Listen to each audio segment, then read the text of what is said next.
So we're looking at the 10th canto, the 46th chapter, and today we will look at verse 41. If somebody could put this piece of... Thank you. Yatam gramadika drishtya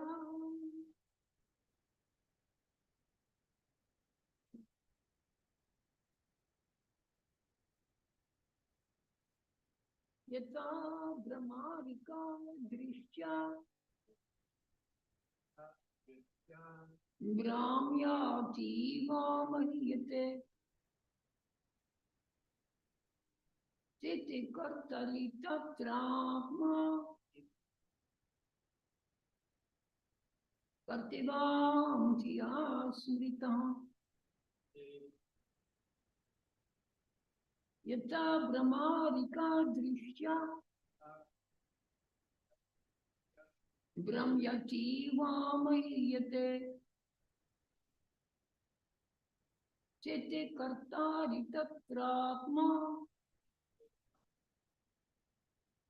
Kartevaham Diya Smrita Yata Brahmani Rika Drishya Gramyati Vamahiyate Sete Kartari Tatratma Karte Vaham Diya Smrita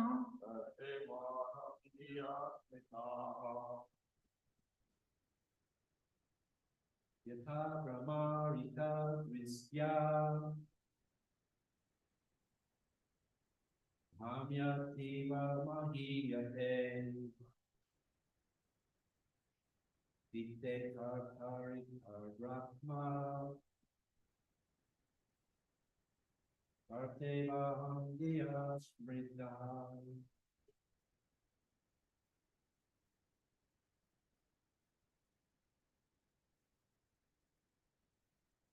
Yatha Brahmarita Drisya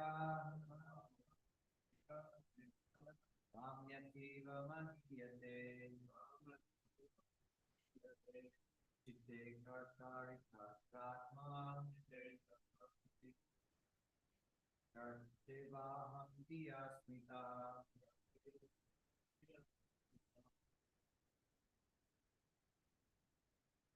Yatha Brahmarika Drishya Brahmyati Vamahiyate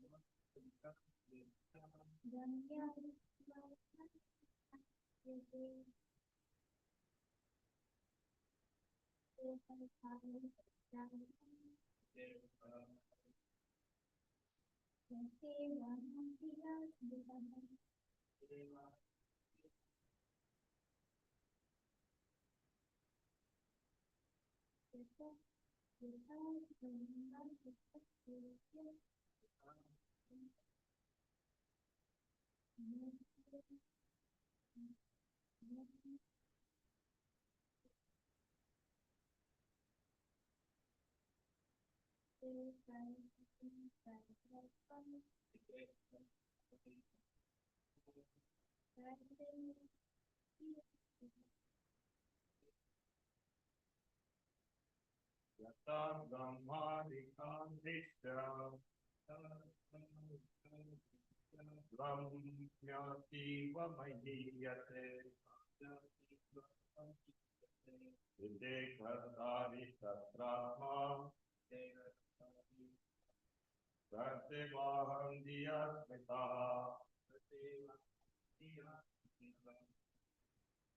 Somebody online, please.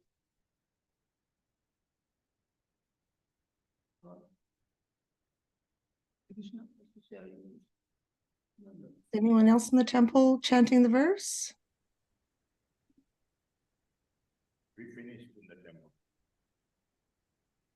Nitika Shari Mataji, would you like to chant the verse?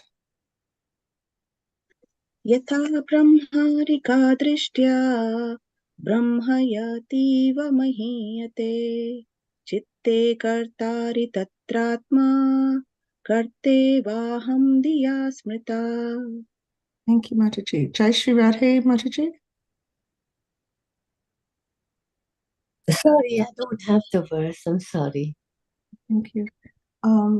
Ravi Prabhu? Lucien Prabhu, would you like to chant the verse? Okay. It's just the sound is very low. It is, yeah. Yata Brahma Rika Dristya Brahma Ativa Mahyate Site Kartari Tatratma Kartevaham Diya Smrutaha. Thank you. Usha Mataji? यथा ब्रह्मर्का दृष्ट्या भ्रम्यते त्वमाह्यते ते चिते कर्तरि तत्रात्मा कर्तव्यं देहाय स्मृतः. Thank you. Is there anyone else who'd like to chant the verse? Yata Brahma Kadrishta Brahmyati Vamahiyate Chite Kartari Tratma Karte Vaham Dritiya Shmitaha.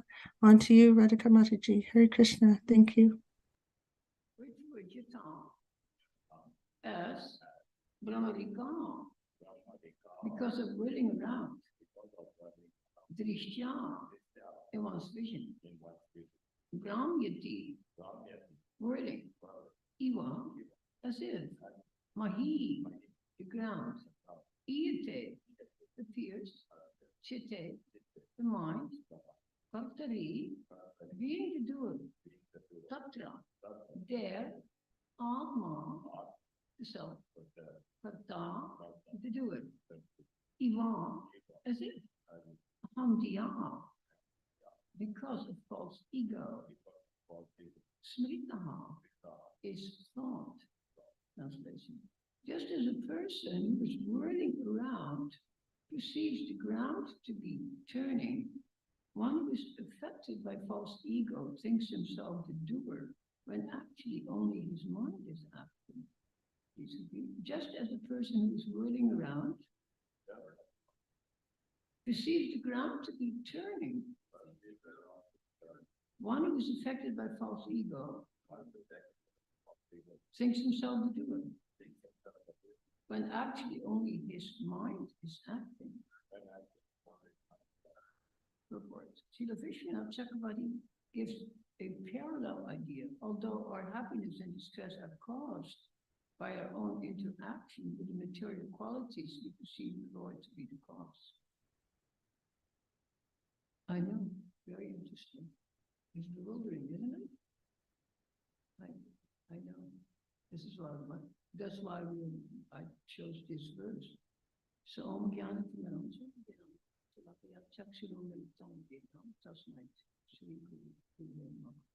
So actually, this verse itself, it's quite amazing that it is. Could we improve the sound, please? I can't do anything. He says there's no sound. So, yeah, it's okay.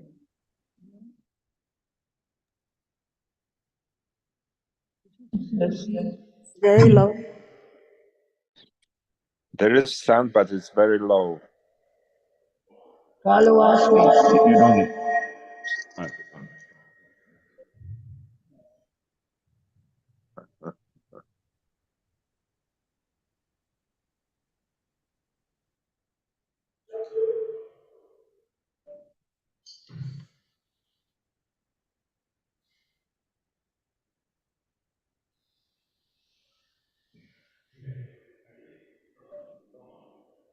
No mic? Okay, so this is good. Now there's the echo.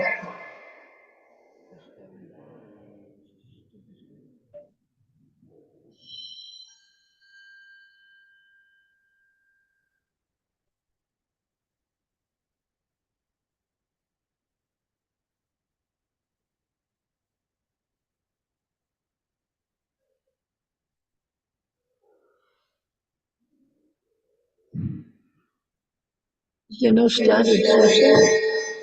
There's no standard setting?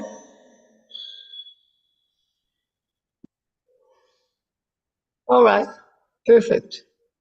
So I almost lost my track of thought now, but I was going. I'll read the translation of purport again. Just as a yata brahmarika drishta brahmayativa mahiyate chitakartari tatra mahakartivaham diya smritaha.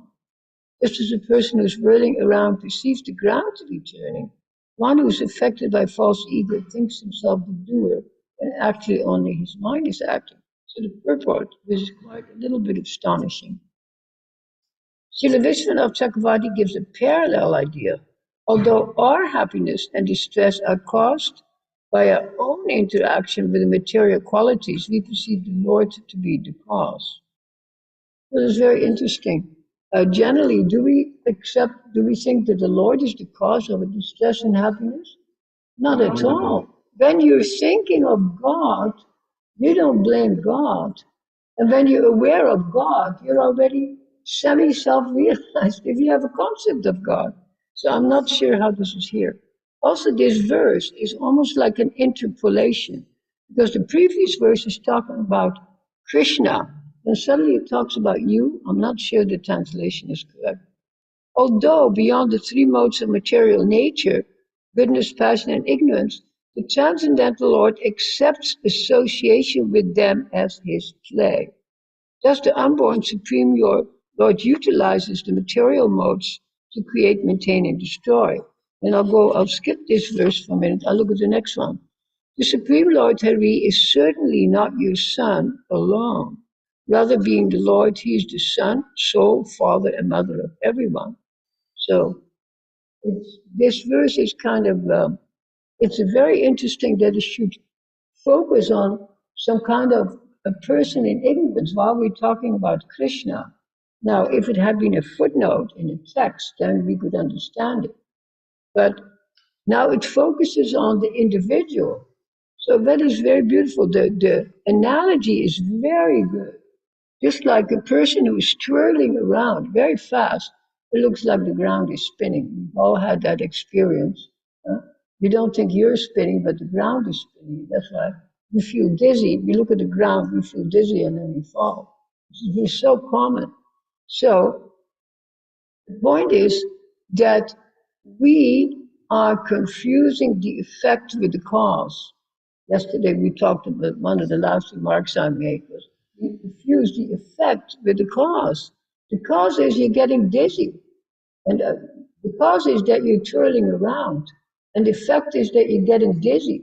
So you blame, here it says that you're blaming God as being the cause of your dizziness in the purport.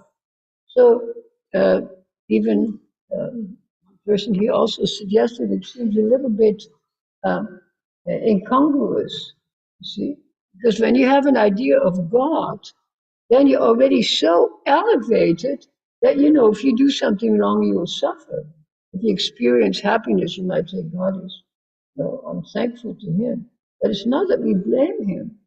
So this may be, and I pointed it out before, it may be a slight, I wouldn't say error, but it could be a slight error. There are other errors here and there. It's not that when we read the Bhagavatam, we should think this full of fault. Of course, it's not full of fault. But occasionally there might be something that is a little bit bewildering. Okay? Because these purports are not written necessarily, I'm not saying not necessarily self-realized personality with access to the local Vrindavan. If you don't mind me say so. I know both persons quite well. They lived in Vrindavan for so many years. Gopi Paranadhana, a very humble person, married person with kids, very beautiful. And he did this service, and then the other person, Prabhupada disciple, was not actually a Sanskrit scholar per se. Later on, after Prabhupada left the planet, took a degree in maybe comparative literature or so, and he studied some Sanskrit. He was not a Sanskrit scholar per se, but his you could say secretary was to do that work together. So they were working as a team, and just like now, still sometimes we correct mistakes. You can call it mistakes, quote unquote, in our books. Now, we don't find fault with it. We say, this is not the best understanding, isn't it? Otherwise, why would you make so many, why would we correct all, thousands and thousands of, whatever you call it? What do you call it? Why do we, discrepancies, to give more clarity. It's very important to understand that. So we don't find any fault, but we have a bit of a sense of humor. Occasionally, like he himself thought right away, what is the logic of this particular, this purport? Now, I don't know what you thought. What did you think of the logic? That we blame God? Our happiness and distress is coming and we simply blame God. I don't know what kind of God that would be. You see, that would be more like a God that we're not really familiar with. But certainly not the God in the Srimad Bhagvatam. Not that God. We're going to blame Krishna, So, of course, the gopis, they blamed Krishna for deserting them. Now, how do we, yes, go ahead.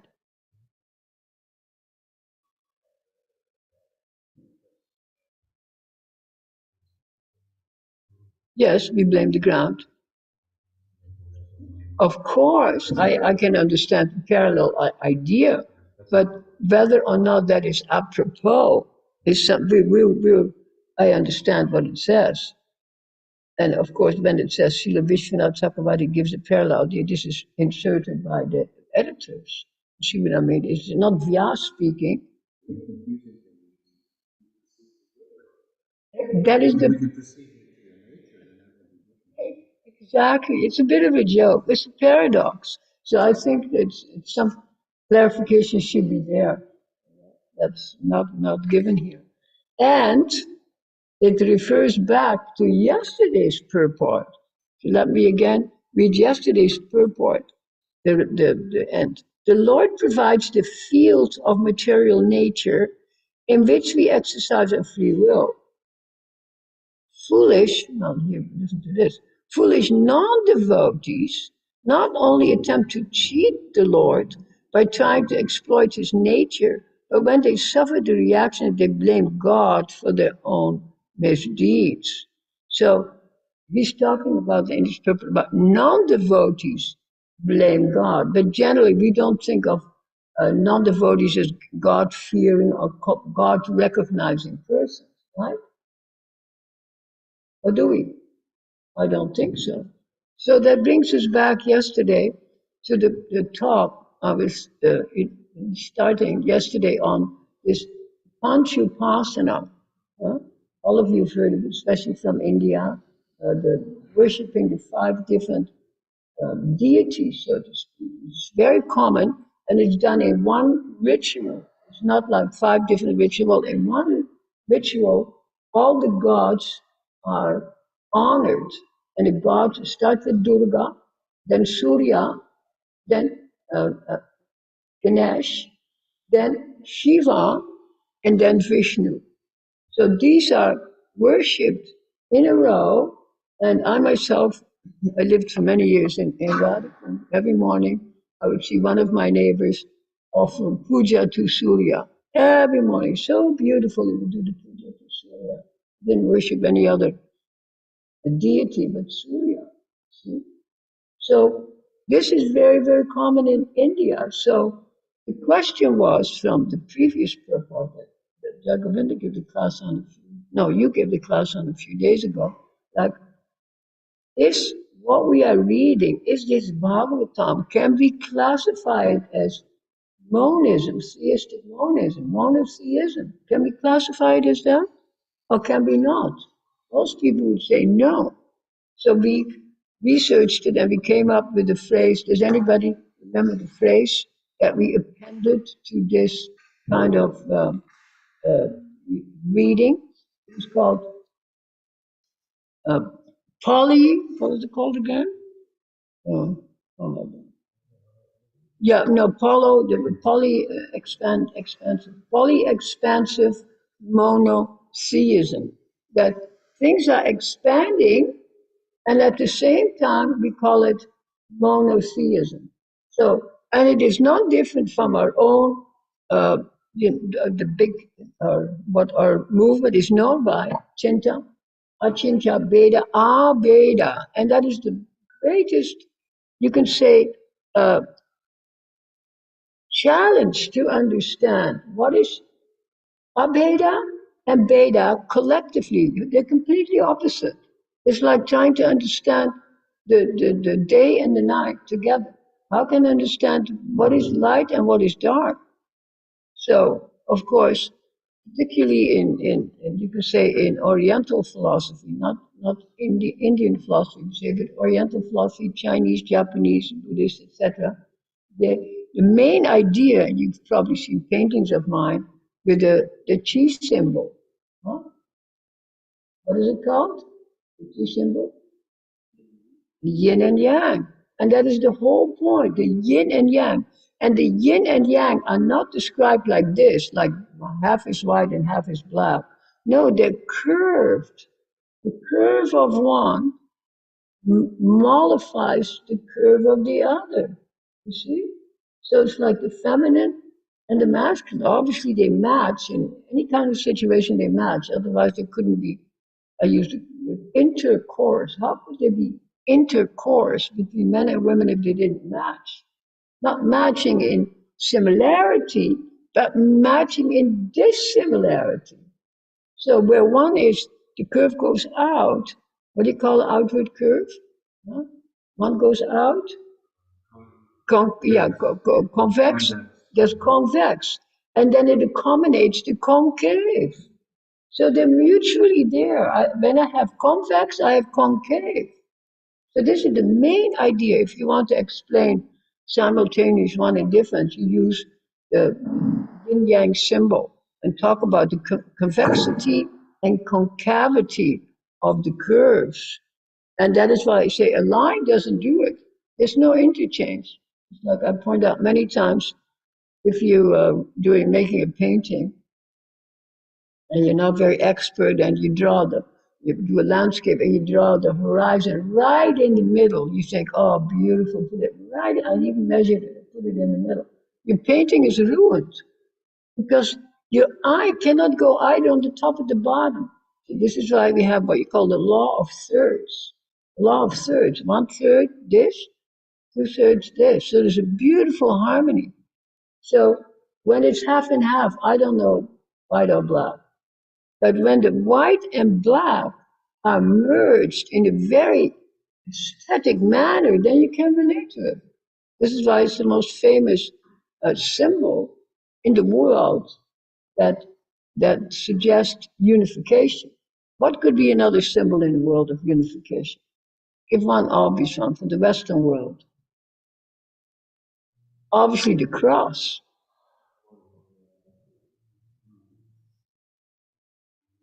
Yeah, eternality, yeah, the infinity symbol. But the cross is so simple. I mean, the cross crosses at 90-degree angle. So the crosses, and there it is. But where's the charm of the cross? Not very charming. Now, what is more beautiful than the Western cross? Just a tiny little difference. What do you call that symbol? The swastika. So the swastika also has the same modality of interaction. You can say yantra, huh? Yantra, tantra, mantra, but it has little hooks on it. And what do the hooks suggest on the swastika? Obviously movement. Suggests movement. It has claws. It's going through the ether. So the beautiful thing, the irony of Hitler, because you know that swastika is not popular. I brought a shirt from India, had swastikas on it. I tried to walk on Granville Street with a shirt. I was almost stoned by the people. I couldn't wear it. They cannot tolerate to see the swastika. Because I couldn't tolerate it when I was young either, because I grew up with the Germans bombing us. But the beauty is that when Hitler used the swastika, guess what he did? Well, because when he printed it, when you print things, they come out upside down. So he printed it and it was upside down. So his swastika goes the other way around. So you can have clockwise or anti-clockwise. So so here you have also an idea of things that are reversed. So should so here it says that we shameless, very interesting purport. Shameless people, no, the shameless position of those who are envious of God, they blame God for misfortune. And those are non-devotees. So, those who blame God and who are not devotees, what would you call these? What would you call God? How would you reference God? God is God or some other name? Not devote. They're not devotees. It says non-devotees. No, but no, I want to do exactly the opposite. Forget about who they are.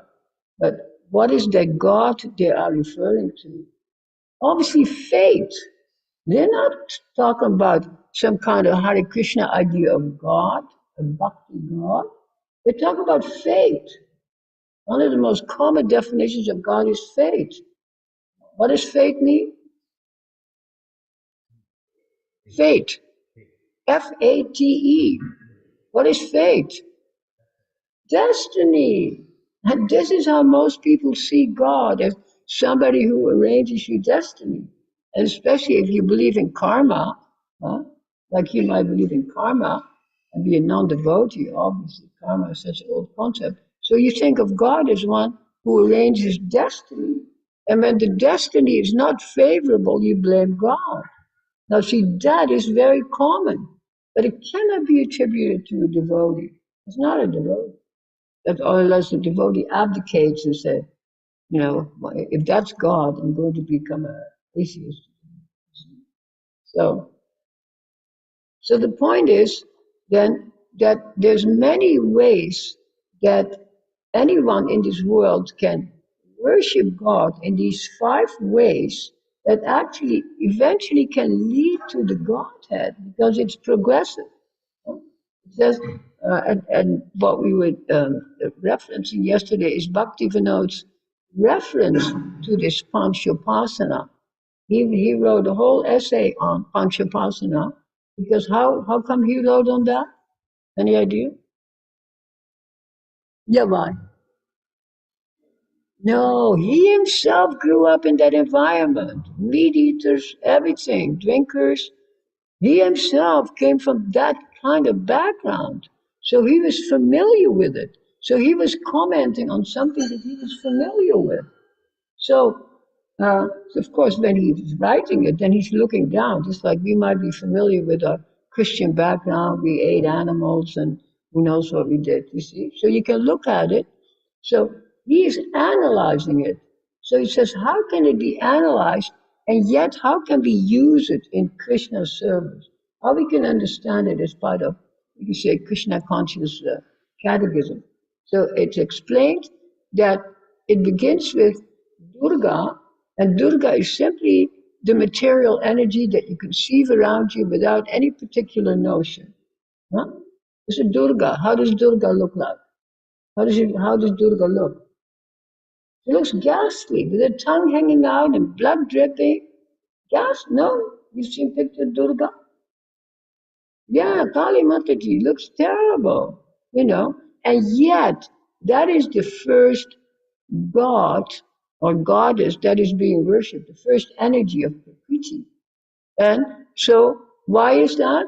Because if you don't know anything, you haven't read any books, you say, wow, look at nature, the cruel aspects of nature. You see, you become aware of the cruel aspect of nature, and that element, this is Shakta. It's called Shakta Dharma. It's called Shakta Dharma. So what does Shakta mean? Shakta. Yeah, power. It means power or potency. So this is so you worship that potency that you can see in nature. One animal eating another, one stronger person beating another. It's not very sattvic, and Kali is not very sattvic, is she? She looks terrible. Are you from India or not? No. But you've seen pictures of Kali when you were young? Or you've gone to a temple? See Kali or Durga. It's the most common, especially in the village too, you know. So this Shakta, you can say Shakta Dharma is the first step towards rising up to what we can understand as understanding Krishna in the way that we understand it from a Vaishnava perspective. Then the second is so we have Durga, then we have Surya. Now this is much more in the mode of goodness, isn't it? To worship Surya. Surya, there's no blood running from the sky. So you're worshiping Surya, you're so happy the heat is coming, and that is associated with energy. So this is called Surya Dharma. This is the Dharma of Surya. This is actually quite sattvic. See? So that is the second step. Then the third step is Ganapatya Dharma. Now we all know Ganapatya, Gana, Ganeshwara, Gana Ishvara. Gana already, what does Gana mean? Gana, Sanskrit. It means collective. This is the Lord of the collective. This is Ishvara. So the Lord of the, when you're starting to see the Lord of the collective, you're looking at both nature and maybe what is behind nature in a much more positive way than you did when you're worshipping Kali, you see. So you're becoming, and Ganesh moves all obstacles. So you think, oh, there is a kind of potency that removes my obstacles when I pray to that potency. So this is Gauna Dharma. Then the next is Shiva, Shiva, I was going to say Shiva Dharma.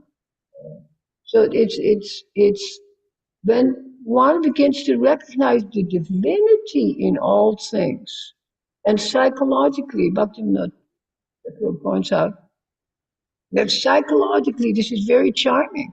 You're starting to see that in everything there is something that is higher than matter. There's something divine. So you're moving towards that kind of potency of Shiva. And if, by the way, if you look at the, those of you who are familiar with the Brahma Samhita, it's all mentioned in the Brahma Samhita. Many, many verses are devoted to it. I don't have time to read it now, but next time we can read it. He has so many references to it. So, and then the last one is Vishnu. Now, Vishnu, or Vaishnava Dharma, is Vaishnava Dharma, is Vishnu is the God that's all pervading. You can look at the Gita, God is in everything, God is outside of everything, etc. But Bhaktivinoda points out that there is two ways of looking at Vishnu. One, it's in a ritualistic manner. Just like in our temple, we have plenty of ritual. Nobody can say we have no ritual. We have rituals at 12, we have ritual at 4, we have ritual at 6, first thing in the morning, 4:30. We have all kinds of beautiful rituals. We don't just sit here and study. So he says there's different rituals. Some rituals, of course, are purely motivated by bhakti, but there's also rituals that are motivated by your own interest. To say, okay, I'll bring $200 to Krishna, put it in some fellow's pocket, you know, see it all the time, and then maybe we get a blessing. So there's a ritualistic aspect, and there is a bhakti aspect. So the bhakti aspect is called saha. It's called sahagrahi. I think it's called sahagrahi. But where you are actually tasting the nectar that comes from the divinity. So rather than us going to the divinity and always asking for something by doing ritual, doing the puja, doing the ritual, that actually you understand that God, who seems so far away and who is referred to in tens of thousands of different ways in different scripture, that God is actually your closest friend. That's why here it says, when you're completely bewildered and everything is going out of phase, it is you that are turning the modes of nature, and you are causing all this despair. Of course, it can be Also happiness, sukha and dukkha. Sukha and dukkha are always related, opposite. So we are not looking for ordinary sukha. We're looking for transcendental sukha. We're not, and yet dukkha is also there. Look at the devotees, the gopis. They're separated from Krishna for decades. There's nothing but dukkha, but that is transcendental dukkha. So before you go to ordinary dukkha and sukha that you can find in Shakta Dharma, we go to the source. And we are so fortunate. We have the Srimad Bhagvatam where everything is laid out, you know. I mean, look at our books. It could have, I have a couple of Bhagavatams in 2 volumes. There's no purport, of course. But just the verses in 2 volumes, you can carry it around in a briefcase. But our Bhagavatam is so, it comes in a heavy box. You can hardly carry it. How much does it cost now in the temple? $300? How much? $351. It's so beautiful. Somebody wants to give me a set.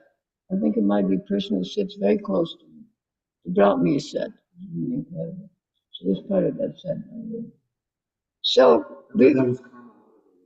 I know it was. That's why you're still benefiting from it.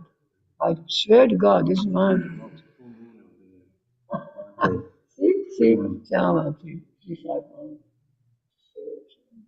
so the point is, we are fortunate that we can unpack the Srimad Bhagavatam collectively. We're sitting here collectively, we're unpacking it.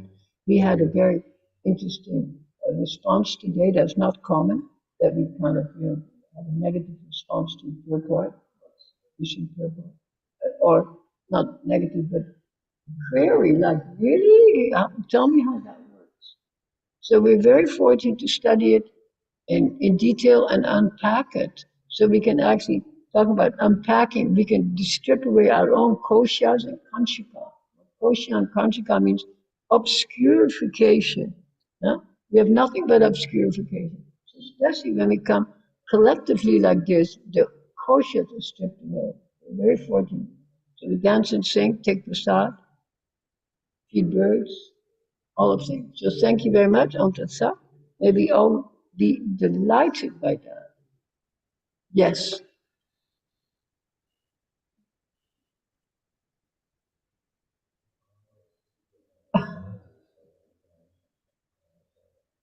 And I wrote him a note. I wrote him a note late last night because I know yesterday didn't feel it. So I wrote him a note. Said, "Do not answer. I want you to remain speechless." And I sent him a picture that I painted. I'll tell you what it is, of a cat. Cat is sitting in meditation, the eyes open, but there's a leaf in front of its or his mouth. So I said, don't have to respond to everything. What do you think of that? So we can remain speechless. And that's called chamatkar. Chamatkar, astonishing. What did you say, Daniel? Sometimes silence says it all. Yeah, sometimes silence speaks words. And actually reading these books, it's reading between the lines what it says. Silence is golden. Thank you. Clarification. Yes, Both the Kali and Kali are yes, different. of course.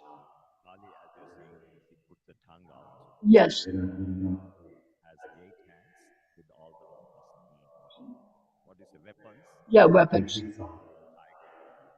Definitely, definitely. And so I'm so glad you explained it because you are familiar with it. I was thinking of, no, very true. I was thinking of Durga Ma in a sense, but Durga and Kali, you see, Kali is the word. Kali Mata is worshipped by the people. People don't want to eat meat and cut and all. Exactly. Durga Mata are peaceful people, vegetarian like that also they can worship. Possibly, but not necessarily. No, I lived in India long enough to see, that we don't have to interview anybody. Different forms they worship. She's a Parvati only. You can find Kali or Parvati takes in different forms. But, yes, Kaligat. It is called Kaligat. Calcutta, but it was actually Kaligat. Yeah, it was Kaligat. Famous deity in Calcutta is the goddess Kali. Exactly, and that is the point. Kaligat. And anyhow, there's at least 10 or 15 verses dealing with the Pancha Upasana. It's very important.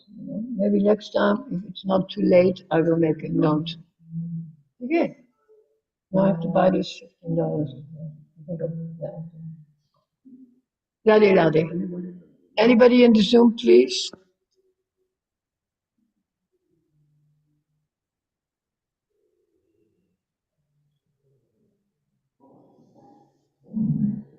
Okay, so thank you very much. All glories to Srila Prabhupada. Srimad Bhagvatam ki jai. Radhe Radhe. Today your class, right? Yes, yeah, tonight. Economics. And tonight we have reading from Gopal Champu, and really I love my audience because when we have an audience, the nectar is increasing moment by moment. Radhe Radhe.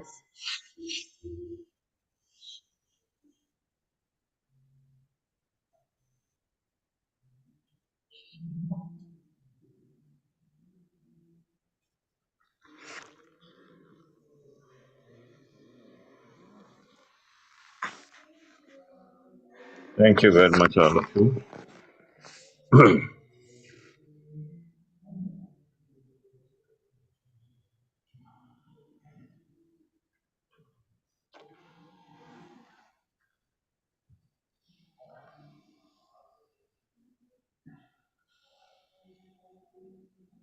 Let's chant three times the Mahamantra for the benefit of all the living entities in the world, especially for our new temple construction.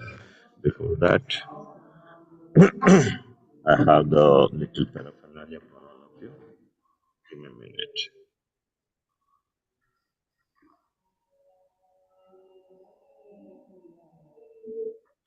This is just now 8 o'clock offering.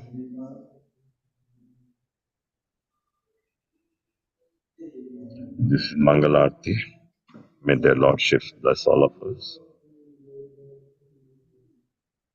This is Srila Prabhupada's Transcendental Book Production, Distribution and Studying Ki Jai. Hare Krishna, Hare Krishna, Krishna Krishna, Hare Hare, Hare Ram, Ram Ram, Hare Hare. Hare Krishna, Krishna Krishna, Hare Hare, Hare Rama, Ram Ram, Hare Hare Krishna, Krishna Krishna, Hare Hare, Hare Ram, Ram Ram, Hare Hare.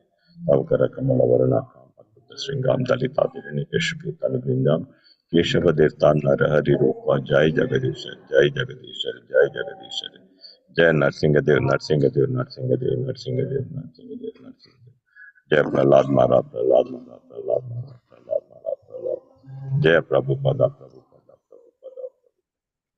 May their lordships Sri Radha Madana Mohana, Radha Madana Gopal, Jagannath, Subhadramaya, Sudarshan Bhagavan, Damodar Yashodamaya, Narsinga Bhagavan, Prahlad Maharaj, Gauranitai, Chaturva Tulsi Maharani, Guru Parampara, and Srila Prabhupada bless all of us that we can find serve them wherever we are, especially come together to build a wonderful temple here as soon as possible.